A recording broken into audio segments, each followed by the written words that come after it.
ആളിക്കത്തി കരിന്തിരി കത്തി കെട്ടുപോയ പോലെയാണ് രാഹുൽ മാങ്കൂട്ടത്തിന്റെ രാഷ്ട്രീയ ജീവിതം. തീപ്പൊരി പ്രസംഗങ്ങളിലൂടെയും വാക്ചാതുരിയിലൂടെയും ചോദ്യം ഉന്നയിക്കുന്ന, നിയമസഭയെ പിടിച്ചുകുലുക്കുന്ന പ്രസ്താവനകളിലൂടെയും കുറഞ്ഞ കാലം കൊണ്ട് കേരള രാഷ്ട്രീയത്തിൽ ജ്വലിച്ചു നിന്ന സമയത്താണ് രാഹുലിന്റെ പേരിൽ നിരവധി സ്ത്രീ പീഡന പരാതികൾ ഉയർന്നതും രാഹുലിനെ രാഷ്ട്രീയ കേരളത്തെ പിടിച്ചുലച്ചുകൊണ്ട് അറസ്റ്റ് ചെയ്യുന്നത്. രാഹുലിനെതിരെ ഉയർന്നു വന്ന പരാതികൾ മനസാക്ഷിയെ തന്നെ മുറിപ്പെടുത്തുന്നതായിരുന്നു എന്നതാണ് വാസ്തവം.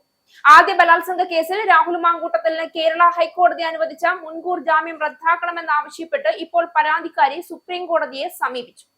പ്രായപൂർത്തിയാകാത്ത ഒരു കുട്ടി ഉൾപ്പെടെ 10ഓളം പേരെ പീഡനത്തിനിരയാക്കിയെന്ന പരാതി രാഹുൽ മാങ്കൂട്ടത്തിനെതിരെ നിലവിലുണ്ടെന്ന് സുപ്രീം കോടതിയിൽ ഫയൽ ചെയ്ത ഹർജിയിൽ ആരോപിച്ചിട്ടുണ്ട്.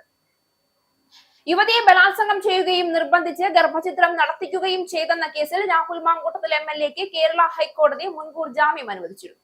ആദ്യ ബലാത്സംഗ കേസിലായിരുന്നു മുൻകൂർ ജാമ്യം. ഇത് റദ്ദാക്കണമെന്നാവശ്യപ്പെട്ടാണ് അതിജീവിത സുപ്രീം കോടതിയെ സമീപിച്ചിരിക്കുന്നത്.